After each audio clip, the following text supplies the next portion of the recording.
ったよ。きっと。そう、危ない。よし。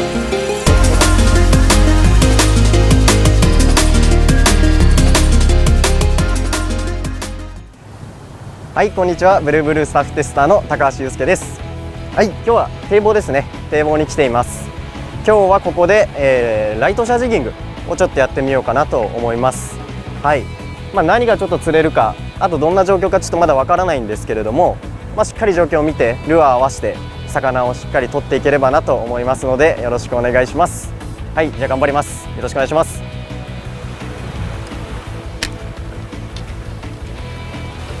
はい、まず先発はフォルテン 30g から始めたいと思います。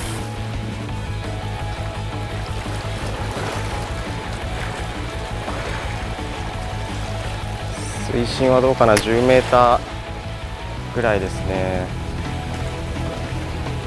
ちょっと一回ボトムまで沈めて、そこからしゃくり上げていきます。ロッドアクションつけながらワンピッチで、まだちょっと魚がどのレンジにいるかわからないので、一回もうボトムまで沈めて、そこから巻き上げていきたいと思います。ワンピッチで、こうすることで前走ですね、ボトムから表層まで、ちょっとどこのレンジで当たるかをちょっとまず最初は探っていきたいと思います。ナブラとかが出てればとか、あとベイトが表層上ずってるのとか、あと鳥ですね、鳥が突っ込んでる、餌を食べに突っ込んでるとか、そういう状況があれば表層から探っていくんですけど、ちょっとそういうの今のところ見れないので、釣れてないうちはいろいろ試していきましょう。ちょっと速い動きで反応してこないんで、ちょっとスローな動きでいきます。ジャークの間ちょっと長めに取って、一瞬、ポールの間隔入れる感じで、時々長くポール入れて、巻きのアクションだけじゃ反応しない魚をちょっと狙ってきます。ちょっとルアー変えます。ちょっと重たくします。フォルテン40。ち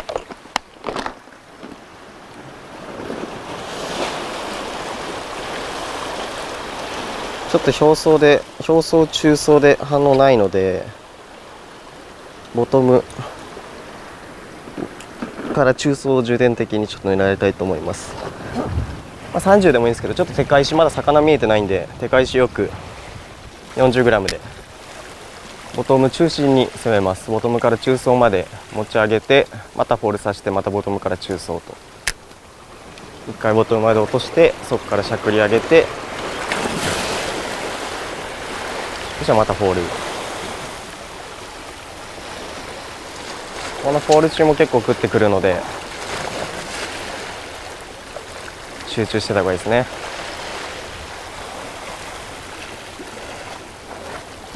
でまた着底したら巻き上げてくる。ベイトがバズってる。いましたね、ベイトがかなり入ってますね。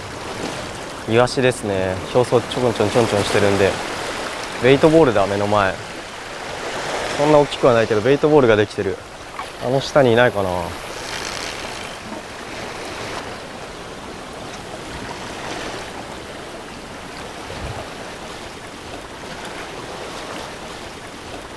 当たったよ。結構上だ。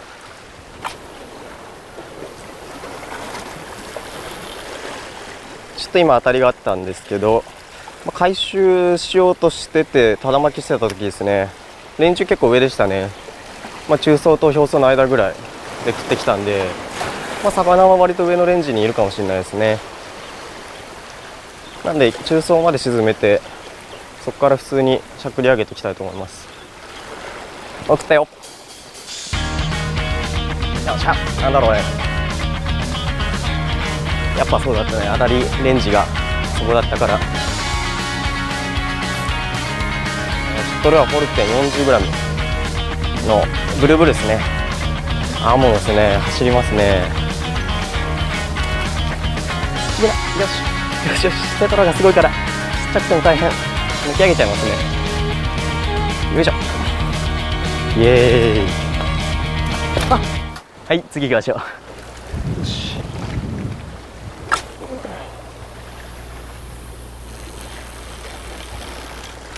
まあ、今フォルテンの良さが生きましたね。スカッと遠くまで飛んで狙いのレンジまですぐ落ちて、そこから素早く探ってこれる、まあ、フォルテンの高いサーチ能力が生きた一匹でしたね。まあ、魚がどこにいるか分かんないうちはもうチンタでやっててもしょうがないので、こういう狙い通りの距離とレンジに早く到達してくれるフォルテンがこういう状況では強いですね。1匹目は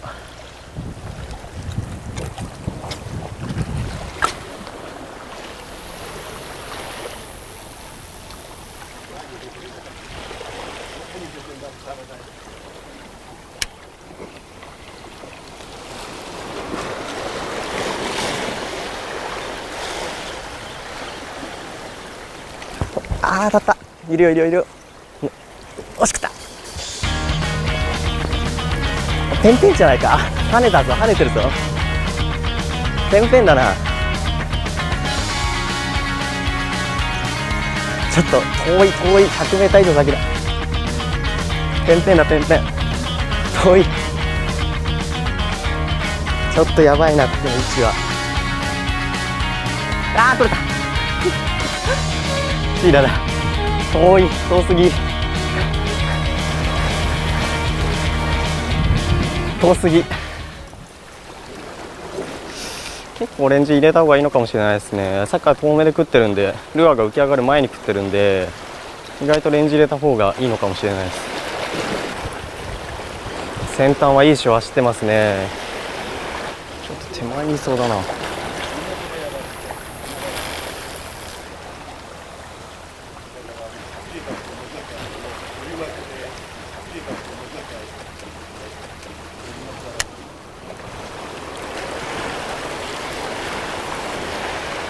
ちょっとスローな誘いやってきます。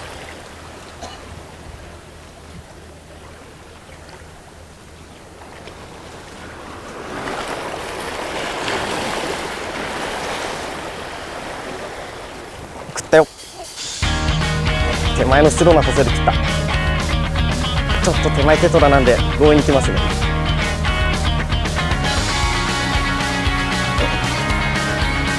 魚はねそんな大きくないですよ。けどポイントがテトラで下に突っ込まれるとやばい。よ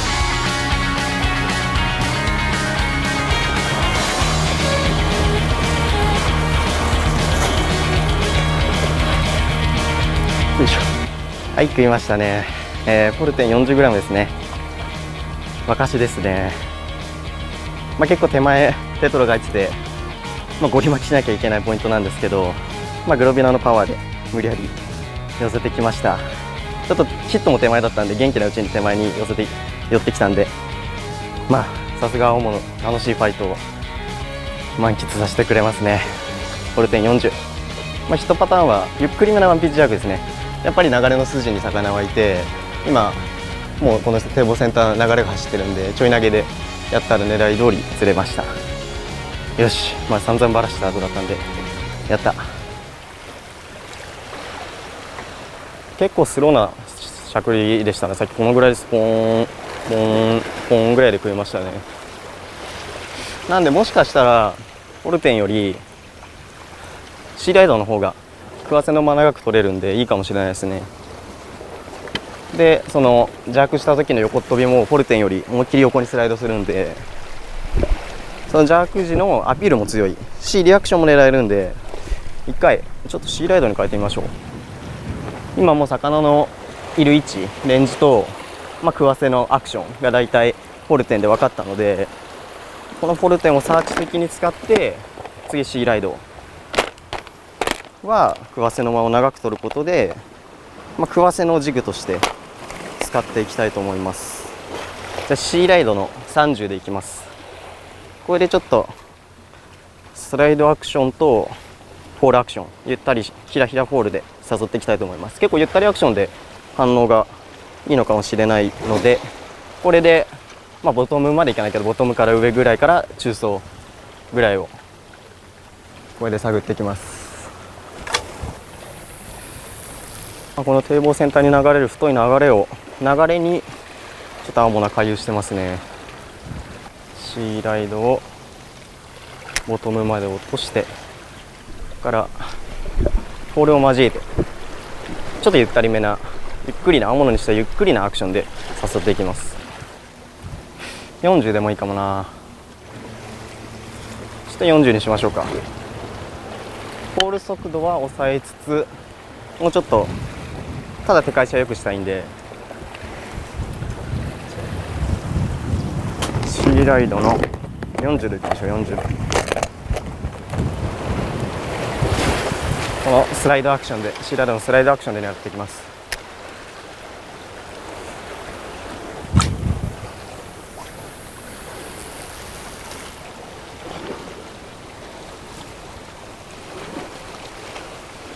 10g 重くなるので、もちろんフォールは速くなります。だけどフォルテン 40g ほど素早くはないので、よりスライドするんで、もうちょっとゆっくり誘えるっていうのがいいところですね。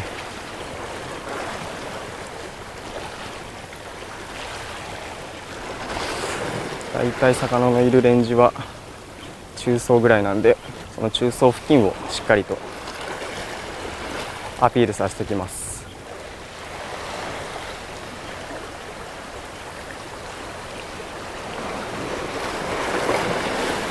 だよ、きっと中層シーライドのゆったりしたアクションでヒットしましたね。ちょっと沖で遊びましょうか。手前大変なんで、これよ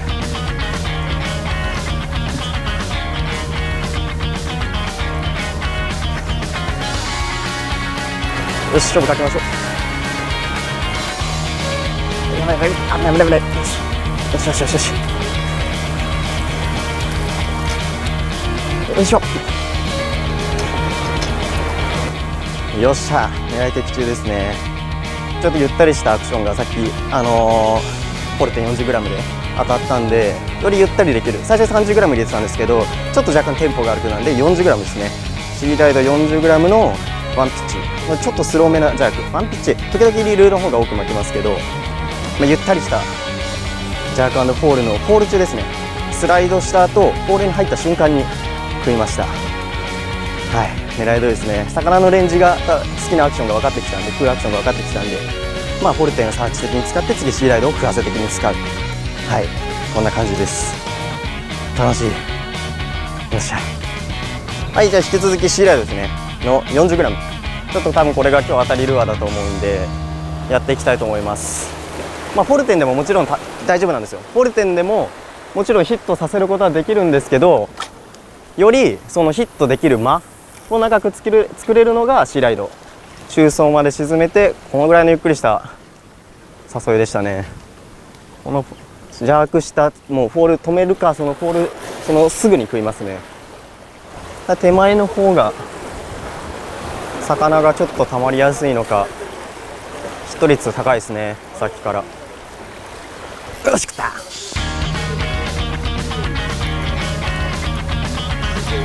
やっぱ手前の流れの筋だった。やっぱりつかむ。もう一回手前の流れしっかり探りましょう。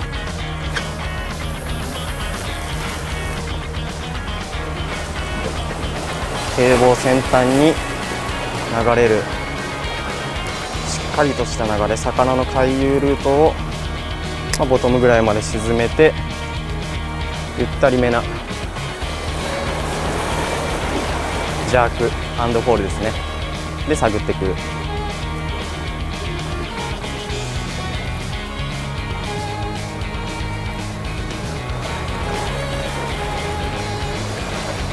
当たったよ、当たってるよ。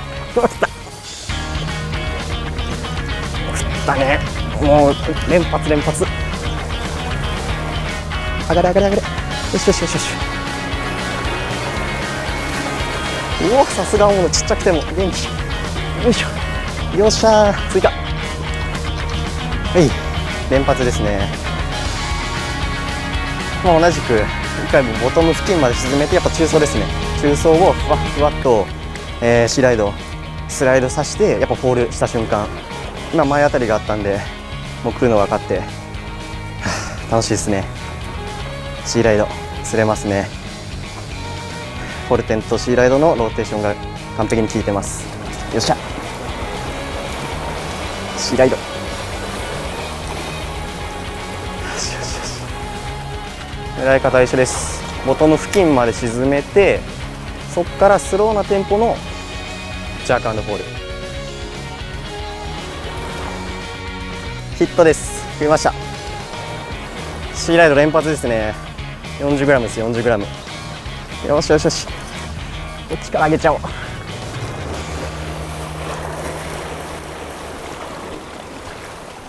このぐらいのスピードで結構ゆっくりめですね。青物にしてはかなりゆったりめの狙い方が当たってますね。今日シーライドの強みが出てますね。スライドアクションからのフォール、ひらひらフォールですね。食わせの間が長いこのシーライドだからできる誘い方ですね。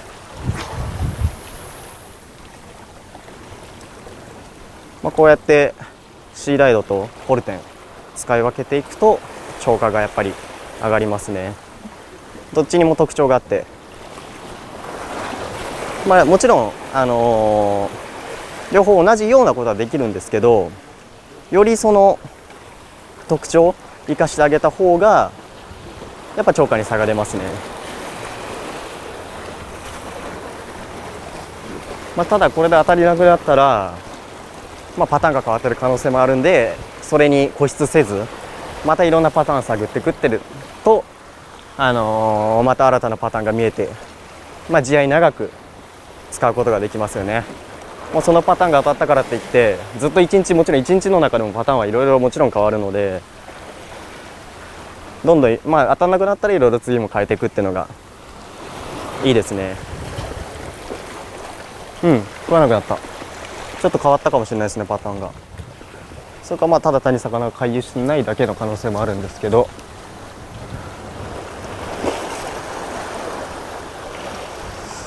ちょっと変えていきましょう、いろいろ。はい、ちょっと大きく狙い変えます。プラグジグミノですね。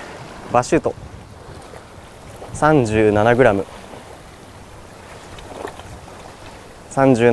の、プラグですね。ジグミノですね。これで表層ちょっと狙ってみたいと思います。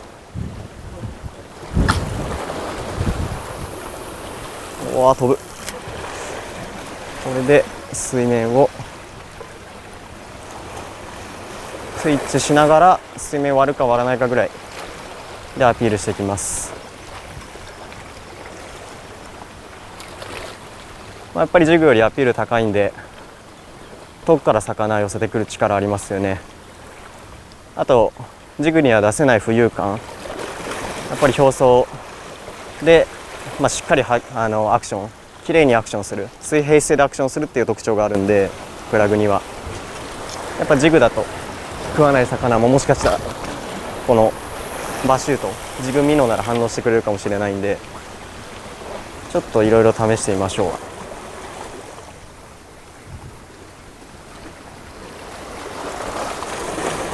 食ったよ、食ったよ。なんだろう、バシュートです。バシュート競争でやっぱパターンがちょっと変わったのかな。なんだ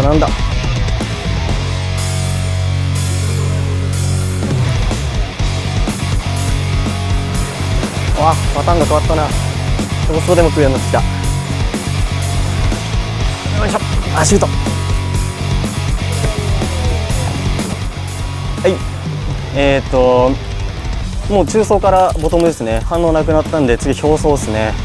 バシュートジグミノーで表層をトゥイッチしながらですねやってたら食いました。やっぱジグには出せない表層での浮遊感、やっぱこういうジグミノーには出せるんで効きましたね、バシュートが。今あまり釣れてない状況なんで、完全にこれパターンにはめて打った1本です。やっぱりいろんなこと試してみるのが重要ですね。よっしゃ、これ散ったけどバシュート。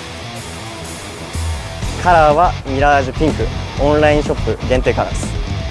釣れますね。青物にも抜群に効きます。イエイ。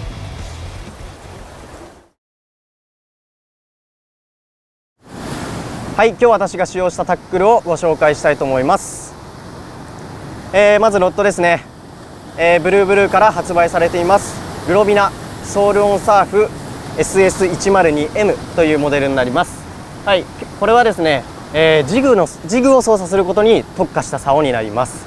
なのでライトシャージギング、堤防から狙う青物にも抜群の性能を発揮します。どんなところがいいかっていうと、まずは、ロッドバランスがいい。このグリップエンドに搭載されている AWS によって持ち重りが少ないんですよね。なんで長時間ジグをしゃくっていても疲れにくい。あともう一つは抜群、このルアーの抜群の飛距離です。ジグをもう 100m、このポルテン 30g とか 40g であれば 100m 以上飛ばしてくれます。なんでやっぱり飛距離が重要になるショアの釣りですね。ショアからの釣りにおいては圧倒的なアドバンテージが取れますので、このグロビナソールオンサーフ SS102M 皆さんもショアジギングに使ってみてください。はい、次にリールですね。リールはセルテートの HD3500H 使ってます。やっぱおすすめはハイギアです。なんでハイギアがいいかっていうと、やっぱ早巻きでの誘いもありますし、あとはラインスラック処理も早いです。ライン老けですね。キャストして風がある日とかだと結構老けちゃうので、そういう処理も早いです。あとは突如やっぱ青物ってナブラが出たりするんですよね。こうやってこっち打ってて、あっちナブラ出たと思ったらすぐ回収していち早くそのナブラを打つっていうことが可能なので、ハイギアタイプ自分はおすすめします。で次にメインラインですね。 P の 1.5 号使用してます。堤防からのライトシャージギングであれば 1.5 号あれば十分な強度かなと思います。はい、で次にリーダーですね。リーダーは、今日フロロの30ポンド使いました。ちょっとテトラのポイントなので、多少擦れても大丈夫なフロロの30ポンド今日は使用しました。はい、あと今日自分の装備ちょっとご紹介したいと思います。必要なものですね。まずはウエストバッグですね。この中に何が入っているかと言いますと、まずはルアーボックス、はい、とか、あとはリーダー、あとスナップですね。あと替えの針なんかも入ってます。で、あとはフィッシュグリップですね。魚釣れて掴む時の必需品ですね。青物あれだけ引く魚なんで、もちろん陸に上げた後もかなり暴れます。なので素手でどうしても掴むと危ないので、フィッシュグリップ使うことをお勧めします。はい、次にですね、陸に主に使うのは、陸にその上げた青物から針、ルアーを外す時使うんですけれども、プライヤーですね。素手でその針を外そうとすると、どうしても針が手に刺さったりするトラブルにつながりますので、なるべくプライヤー使って外してください。もちろんリング交換する時なんかにも重宝するので必需品となってます。はい、でもう一個必需品があるんで絶対つけてほしいのが、これちょっと一体型なんですけれども、ライフジャケットですね。はい、今日堤防で釣りしたんですけれども、堤防でももちろん落水の可能性ありますし、今日自分テトラ帯で釣りしたんですよ。もっと落水の危険性もちろんありますので、必ず海に落ちた時命を守るためにもライフジャケット必ず着用してください。はい、次タモですね。大物かかった時重宝します。大物かかっても絶対取りたいという人は携帯することをお勧めします。で次に、装備ウェアですね。ウェア、まず帽子ですね。もちろんルアーが飛んできた頭部保護にもなりますし、あとは日焼け防止ですね。疲労軽減にもつながりますので、帽子かぶっていた方がいいかと思います。あと今日ちょっと自分してないんですけれども、偏光サングラスですね。水面水中状況を見るのにも役立ちますし、あとルアーが飛んできた際ですね、目の保護にもなるので、ある方はつけといた方がいいと思います。であとグローブですね。フィッシンググローブ、自分は5本指タイプ使用します。なぜかというと、このショアジギング 30g のジグだったり 40g のジグ、結構重たいウェイトのものを使います。それをフルキャストしようとするとどうしても指に負担かかります。なので人差し指にしっかり、指がついているタイプですねをお勧めしたいと思います。はい、使用するルアーご紹介したいと思います。まずジグですね。1つ目ポルテンですね。展開は 20g から 40g まであります。はい、でこの特徴は、このポルテンの特徴はまずテールバランスですね。お尻に重心があるんですよ。なので飛距離が非常に出るのと、あとポールですね。ポールが速い。っていうのがありますね。で何がいいかっていうと、まずは飛距離っていうのはもちろん広範囲に探れることが一つ、あとフォールが速いっていうことは狙った層まで到達するのが速いっていうのが利点になりますね。なのでその日の状況がわからない時、どの距離に魚がいるのか、あとはどのレンジに魚がいるのかっていうわからない時に素早く、例えば表層をチェックして次中層チェック、最後はボトムをチェックするっていう、その作業が素早くできます。なので自分は、その日の状況がわからない第1投目とかにサーチベイトとして投げることが多いです。はい、先発で使うことが多いのがフォルテンというジグになります。はい、次にご紹介するジグがシーライドですね。基本的にフォルテンと真逆のジグだと思ってください。はい、こっちが順付けですね。順付けで使用すると、まずスライドアクションですね。ジャーク、ロッドアクションを入れることによって左右どちらかに抜けるジャークアクション発生します。これによって大きなアピールと、あと魚にリアクションバイトを誘発させることができます。あとフォールですね。これがフォルテンとの大きな違いです。フォルテンがスコンと落ちるのに対して、シーライドはひらひらゆっくり落ちます。ひらひらひらと、フォルテンよりゆっくり誘いたい時、食わせの間を長く取りたい時はこのシーライドが圧倒的に強いので、2つうまくローテーションして狙ってみてください。もう一つ、バシュートですね。本体自重が 37g のジグミノになります。ジグではどうしても出せない、プラグですね。プラグの動きを出すことができます。ジグではどうしてもお尻下がりとかになってしまうのを、しっかり水平姿勢でブリブリと派手なアクションで水面直下泳いでくれるジグミノになっています。 37g で 105mm という結構コンパクトなボディにぎっしり、重量詰まってるんですけれども、このヘッドですね、ここで水をつかむことによってしっかりとしたボブリングで水面直下をアピールして誘っていくことができます。なのでジグではちょっと食わせられない時にこのバシュート一つ持っておくと食わせの、バリエーションが広がるのでおすすめです。はい、お疲れ様でした。日中にね強烈な青物の引きも味わえて楽しい釣行となりました。はい、皆さんもぜひブルーブルールアーを使ってライトショアジギング楽しんでいただけたらなと思います。はい、じゃあ今日はありがとうございました。